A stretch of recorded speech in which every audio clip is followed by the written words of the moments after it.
Bilsə də bu həyat gəldi gedərdi. Yaşadığı ömür boşdu, hədərdi. Sinəyə götürüb bu qədər dərdi. Neçə ildi, neçə vaxtını bana.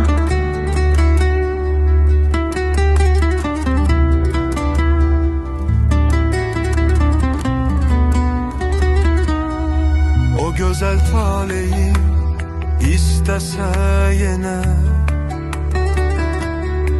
kənardan dayanıb baxdı nurlana. Fələyin yazdığı qismətdən sənə ömrünə qəm kədər axdı nurlana.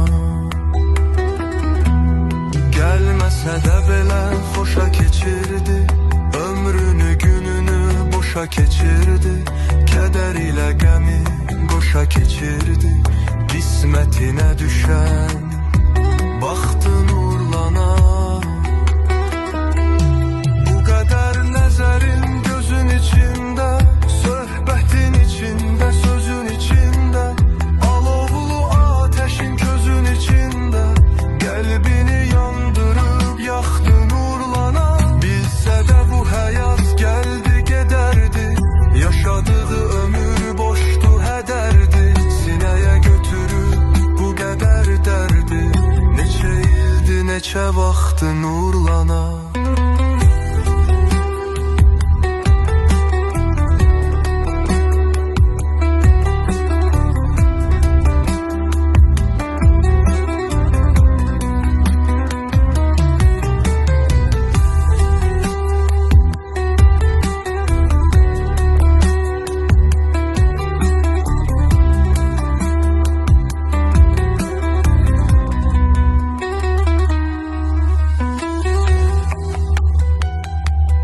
Bilsə də bu həyat gəldi gedərdi, yaşadığı ömür boşdu hədərdi. Sinəyə götürüb bu qədər dərdi, neçə ildir, neçə vaxtdır nurlana.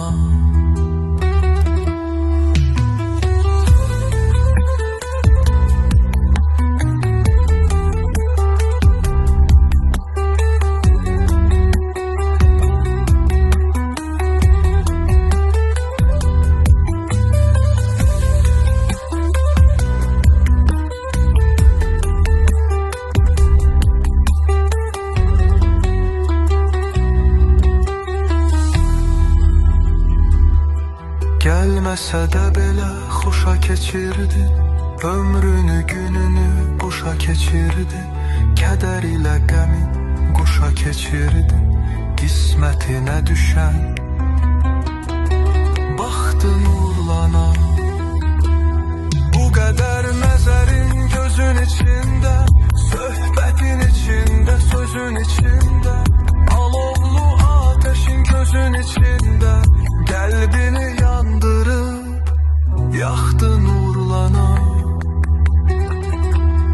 Bu qədər nəzərin gözün içində, söhbətin içində, sözün içində, alovlu ateşin közün içində, qəlbini yandırıb